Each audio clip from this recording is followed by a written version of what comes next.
Deus está morto.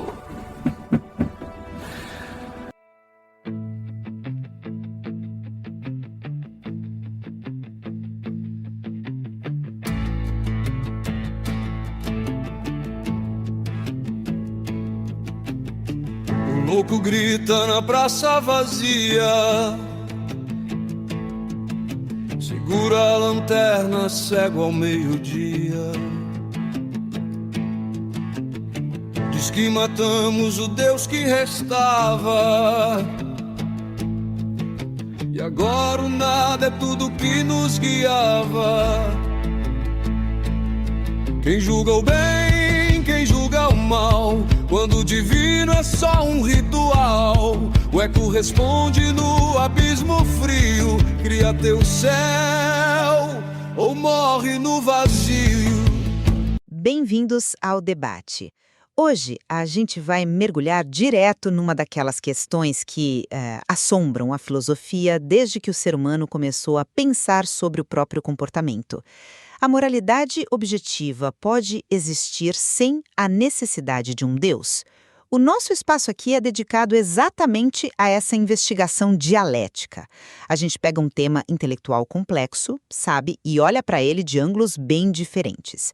E hoje o desafio é imenso. Com certeza. E para essa nossa troca de ideias de hoje, a gente não vai partir do zero, né? Vamos usar como fundação dois textos muito instigantes. De um lado temos A Paisagem Moral, do neurocientista e filósofo Sam Harris. E do outro, o ensaio Fatos Morais Objetivos Existem em Todos os Universos Possíveis, do historiador e filósofo Richard Carrier. E vale deixar uma coisa muito clara logo de cara. O nosso foco aqui não é debater se a moralidade objetiva pode existir sem Deus. Nós dois concordamos vigorosamente que sim. Ela existe e dispensa totalmente o sobrenatural. Exatamente. A nossa divergência de hoje reside, na verdade, fundamentalmente na origem e na natureza profunda dessa moralidade. Eu vou defender a perspectiva fundamentada no Harris. Para mim, as verdades morais são, na sua essência, fatos científicos e empíricos. Elas estão, intrinsecamente ligadas à neurociência, à biologia e às experiências reais de bem-estar das criaturas conscientes aqui no nosso mundo empírico. E eu vou argumentar pelo lado do Carrier. Vou defender que a moralidade objetiva não é apenas um subproduto biológico do cérebro humano, como a sua visão sugere. Na verdade, os fatos morais derivam da lógica pura, da agência racional. Eles existem como imperativos inevitáveis em todos os universos possíveis, independentemente de como a física ou a biologia funcionam naquele universo. Bom, para a gente começar a construir isso, precisamos ser muito claros sobre a premissa central do Harris. Ele argumenta que o bem-estar humano depende inteiramente de eventos reais no mundo e de estados físicos do nosso cérebro. Se a gente aceita esse fato empírico de que a nossa experiência de sofrimento ou de felicidade acontece de fato no cérebro, então devem existir verdades científicas a serem descobertas sobre o que exatamente causa esses estados. Ou seja, você está dizendo que a moralidade não é uma construção abstrata ou social, mas uma ciência prática. A ciência lida com a realidade objetiva que se aplica a todos. Da mesma forma, não faz sentido nenhum falarmos sobre uma moralidade cristã. A moralidade diz respeito a fatos concretos sobre o sofrimento e o florescimento humano. Mas aí você esbarra na famosa guilhotina de Rumi, não é? Aquela velha regra filosófica que diz que você não pode deduzir um dever de um ser. Só porque algo é de um jeito na natureza não significa que deve ser assim. Como Harris lida com essa barreira clássica? Porque ela é um obstáculo bem grande. Olha, ele lida dizendo que essa distinção entre fatos e valores é, no fundo, uma ilusão. Uma ilusão que, infelizmente, confunde muito o pensamento secular hoje em dia. Olha para a realidade prática. O Harris dá o exemplo de que ainda existem dezenas de estados americanos que permitem a punição corporal em escolas, bater em crianças com palmatórias. A justificativa para essa violência é frequentemente religiosa, baseada lá em passagens do livro dos Provérbios. Só que a ciência moderna nos diz inequivocamente, através de estudos rigorosos de neurociência e psicologia, que essa prática é desastrosa para o desenvolvimento cognitivo. Ela aumenta a agressividade e gera traumas emocionais crônicos. E o ponto é que isso não é só uma diferença de opinião moral. Não, mas espera aí, é um erro factual sobre o bem-estar humano, entende? Sim. E o nosso guia para descobrir isso não deve ser a filosofia isolada em uma torre de marfim, e muito menos dogmas antigos. O nosso guia deve ser o sofrimento biológico mensurável. É ciência. Eu entendo perfeitamente o apelo prático dessa visão, mas eu simplesmente não compro essa ideia de que a moralidade se reduz em última instância à biologia ou a um mero ramo da neurociência. Deixa eu te explicar o porquê. A moralidade objetiva não é apenas um subproduto evolutivo de como os nossos cérebros símios funcionam aqui no planeta Terra. Ela é muito maior que isso. Ela é um fato lógico inescapável para qualquer agente racional em qualquer lugar do cosmos. Como assim? Você está separando a moralidade da nossa biologia? Completamente. O texto do Carey nos oferece uma base puramente analítica. Pensa num jogo de xadrez.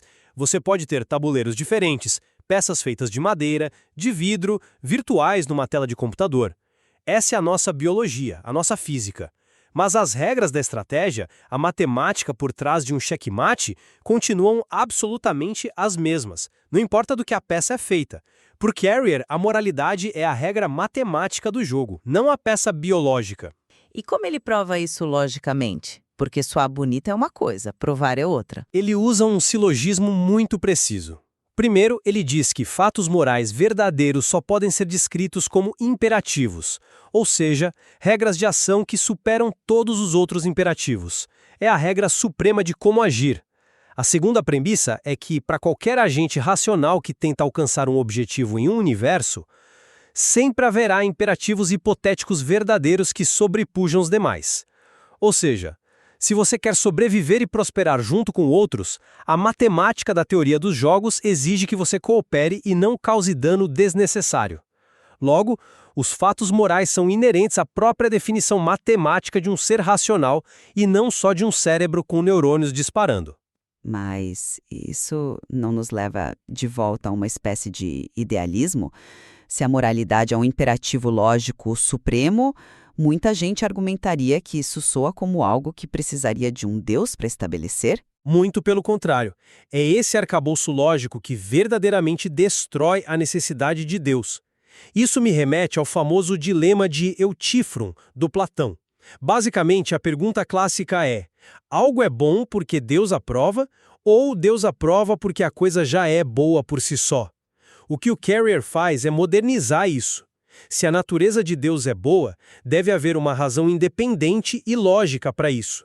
O que torna uma regra moral autêntica é o fato dela ser a melhor estratégia adotada por um agente racional buscando seus objetivos de forma livre de falácias. Não é porque um Deus mandou, e também não é só porque um escaneamento cerebral acendeu. É porque a matemática da agência racional exige isso. Olha, eu entendo porque você e o Carrier vão por esse caminho da dedução pura. Mas deixa eu te dar uma perspectiva diferente, focada naquilo que, na visão do Harris, realmente dá significado a toda essa nossa discussão. Para ele, a consciência é o único domínio inteligível de valor. Sem consciência, a matemática da sua teoria dos jogos é só estática no vazio. O que você quer dizer com único domínio inteligível? Eu quero dizer que qualquer conceito de bom ou mal que não afete uma mente consciente é completamente vazio. O Harris faz um experimento mental muito simples. Ele convida a gente a imaginar uma fonte de valor hipotética, qualquer coisa que seja classificada como boa, mas que não tenha absolutamente nada a ver com a experiência real ou potencial de seres conscientes. Ok, então algo que existe no universo, mas que nenhuma mente nunca vai sentir, perceber ou interagir. Isso. Pega essa coisa boa e coloca dentro de uma caixa fechada. O que você tem nessa caixa é, por definição empírica e lógica, a coisa menos interessante de todo o universo. não merece um único segundo da nossa preocupação moral. Se algo importa, se algo tem valor, é porque afeta a experiência consciente de alguém, e isso significa obrigatoriamente que afeta o cérebro físico, porque a consciência, até onde sabemos, emerge do cérebro. Portanto, a moralidade deve estar ancorada no cérebro e na biologia.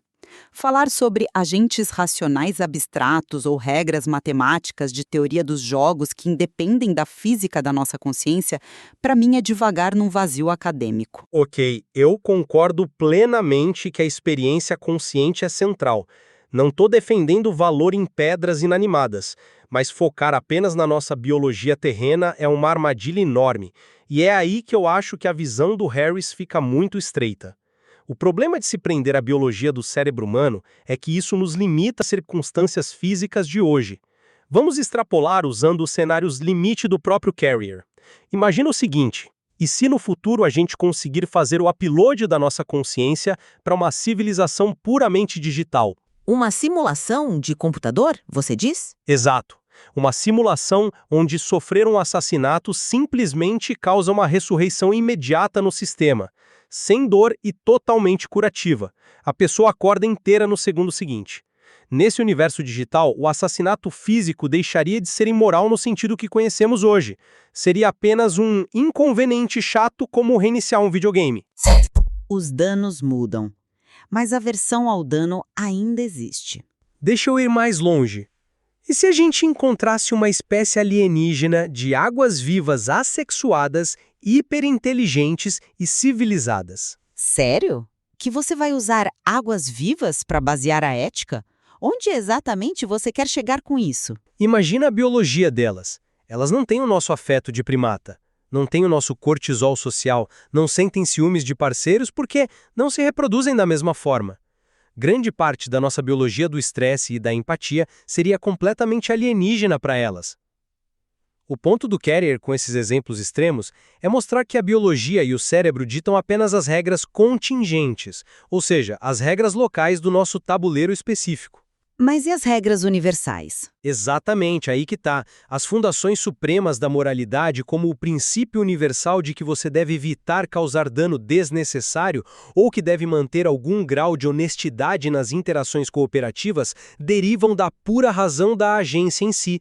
Derivam da teoria dos jogos. Isso se aplica independentemente se o hardware desse agente consciente é feito de carbono, de silício, digital ou de gosma de água viva. A lógica antecede a biologia. Olha, a analogia é fantástica. Te dou crédito por isso. Mas eu não estou nem um pouco convencida por essa linha de raciocínio. Sabe por quê? Porque o fato de a física da simulação digital ou a biologia alienígena mudarem as regras específicas do jogo não muda o propósito do jogo. O propósito continua sendo a otimização do bem-estar experiencial da criatura, seja ela uma água-viva espacial ou um humano feito de código. E é aqui que a gente entra no segundo ponto crítico de discordância. Como a gente enxerga a ciência operando na prática. Como assim?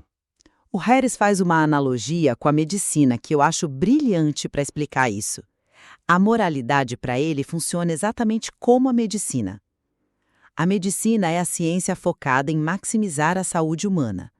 É claro que o conceito exato de saúde é dinâmico. A saúde de hoje, com vacinas de mRNA e transplantes de coração, não é a mesma saúde de 300 anos atrás. Sim, os parâmetros empíricos mudam com o tempo e com a tecnologia. Mudam, mas isso não invalida a ciência médica como uma busca objetiva por fatos. O ponto crucial do Harris é o seguinte: ninguém ataca a medicina com aquele ceticismo filosófico exaustivo.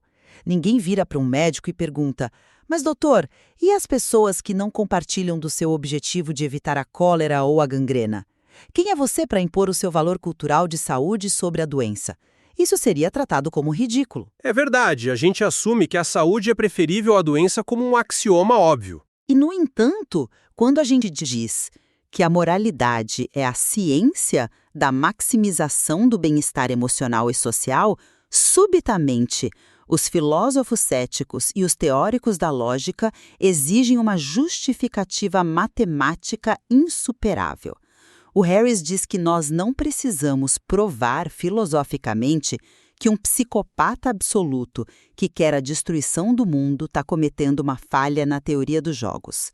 Nós só precisamos reconhecer, empiricamente, que a visão dele falha miseravelmente em maximizar a saúde da sociedade.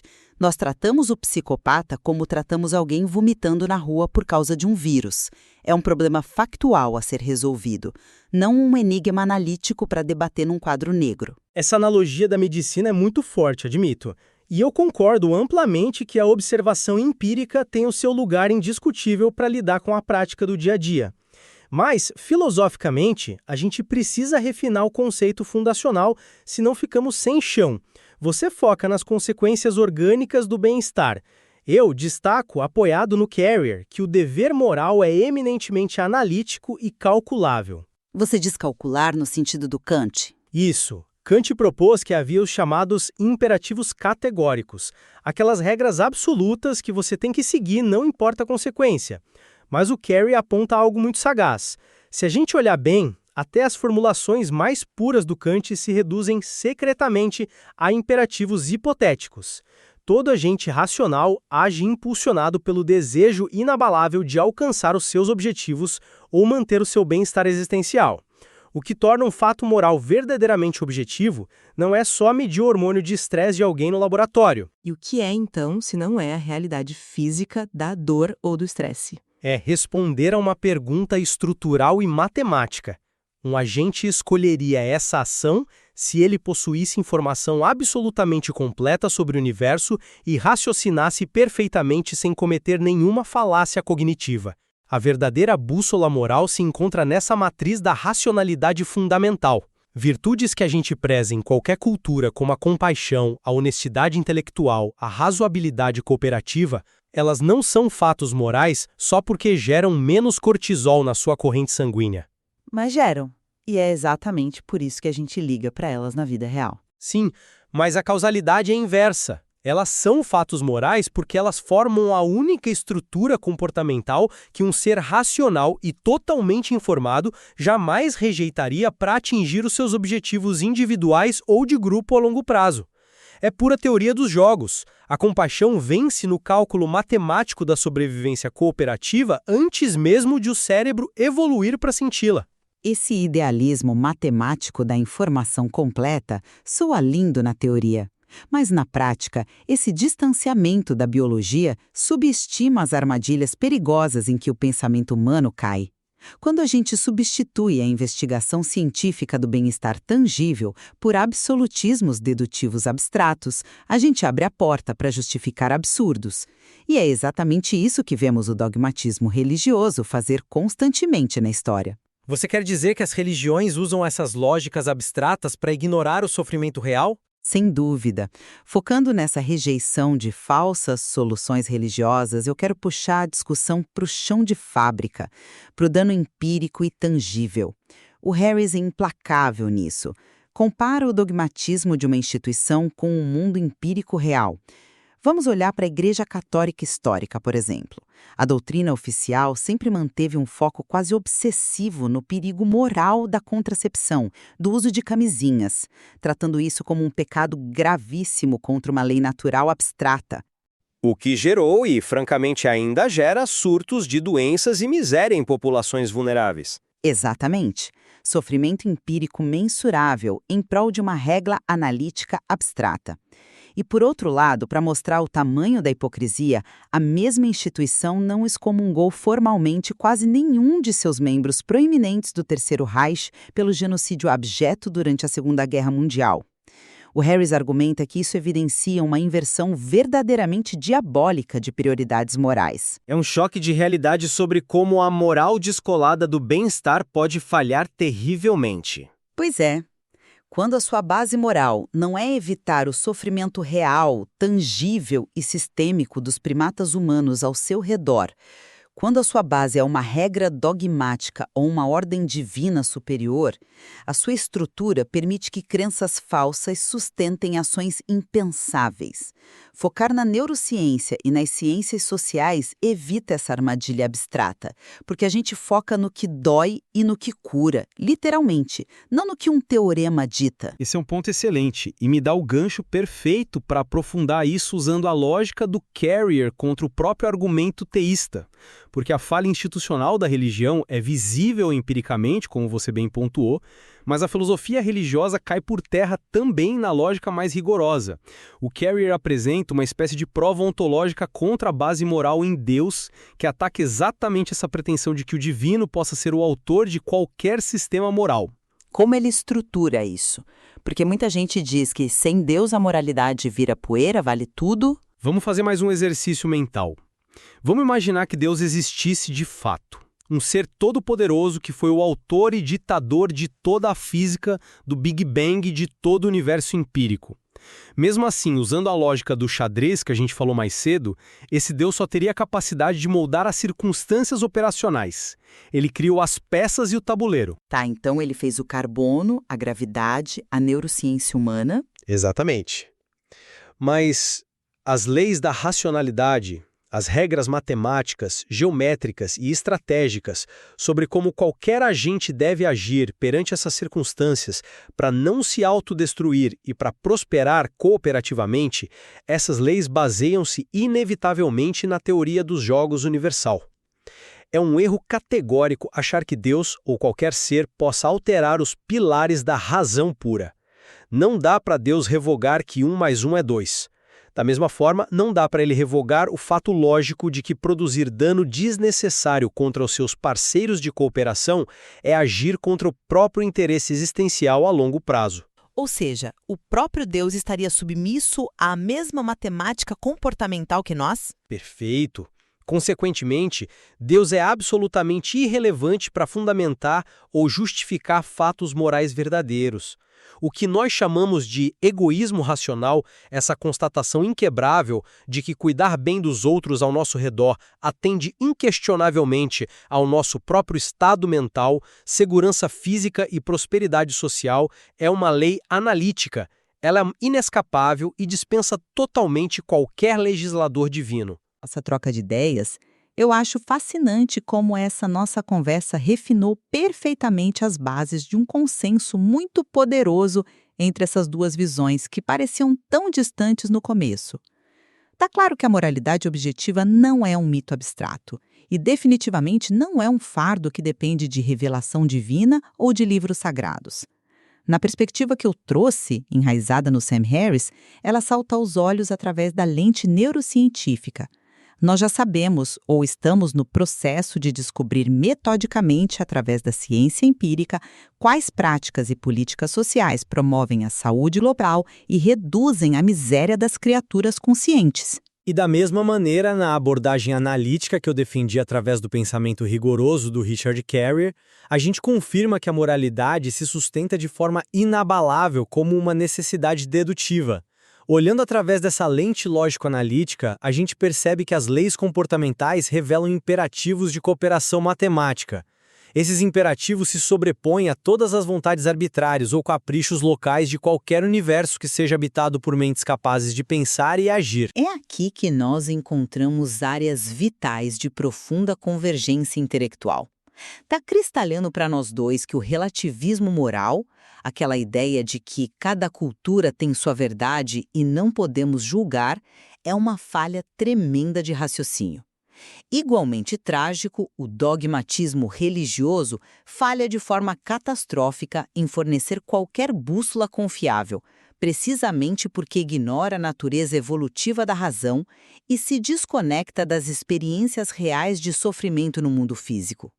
E a nossa maior concordância hoje é que a humanidade tem nas mãos as ferramentas para tomar as rédeas morais da sua própria história, seja pela investigação empírica ou pelo rigor lógico. Eu não discordaria de absolutamente nada disso. A nossa discordância contínua, que aliás é o combustível de uma investigação filosófica saudável, foca puramente na precedência. Fica a questão em aberto. A fundação suprema da moralidade repousa inalienavelmente na biologia, na química gerada no córtex dos seres conscientes capazes de sentir dor, ou existe esse extrato geométrico e imutável que antecede tudo isso, onde a teoria dos jogos e a lógica racional formam uma rocha irredutível sob qualquer biologia concebível na vastidão do cosmos? É uma questão que realmente dá o que pensar. No fim das contas, refletir seriamente sobre essas distinções nos mostra como essa compreensão puramente secular e afiada da moralidade nos liberta de antigas correntes ideológicas. Isso arranca o véu da confusão religiosa, remove aquele medo de uma autoridade transcendental nos vigiando e abre um espaço limpo para construirmos ativamente um mundo melhor. Um mundo onde a empatia faz total sentido analítico e o sofrimento se torna uma questão técnica, um problema passível de ser diagnosticado e resolvido. E nós nem arranhamos a superfície de tudo que esses dois pensadores têm a oferecer. Os trabalhos tanto do Harris quanto do Carrier contêm um reservatório fantástico de reflexões. E a gente sugere veementemente que o pessoal que está nos ouvindo busque esses textos, leia e continue a explorar esses conceitos desafiadores. Com certeza, nós não estamos aqui para declarar um vencedor definitivo sobre qual é a engrenagem universal primária.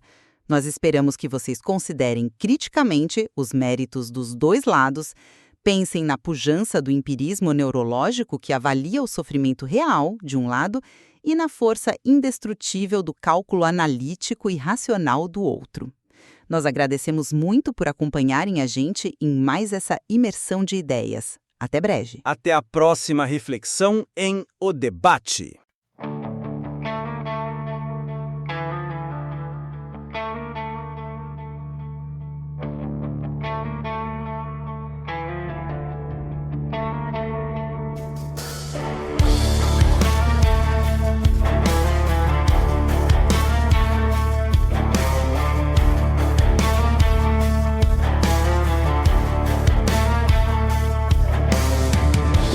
Grita na praça vazia, segura a lanterna cego ao meio-dia. Diz que matamos o Deus que restava, e agora o nada é tudo que nos guiava. Quem julga o bem, quem julga o mal, quando o divino é só um ritual, o eco responde no abismo frio. Cria teu céu ou morre no vazio.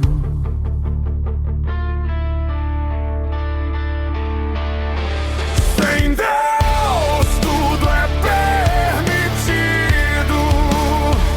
mas o abismo é tão bonito. A liberdade corta fundo quando o sentido deixa o mundo.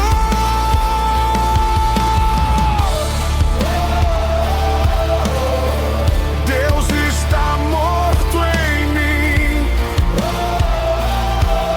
e agora eu tenho que existir.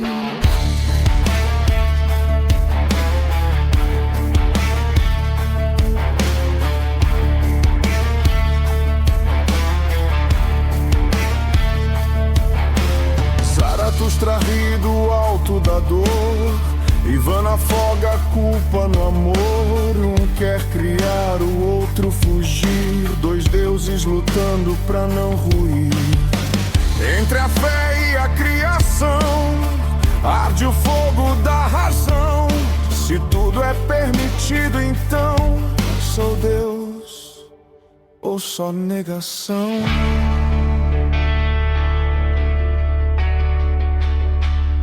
Sem Deus tudo é permitido, mas o abismo é tão bonito.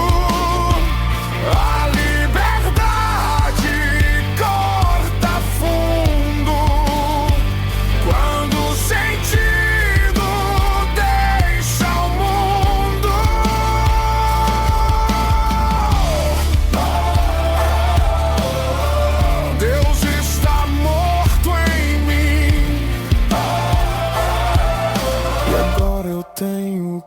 existir.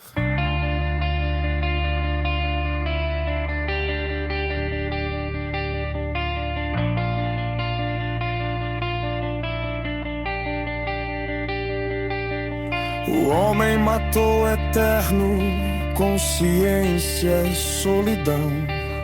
Mas quem dá sentido ao inferno, se o inferno é o coração?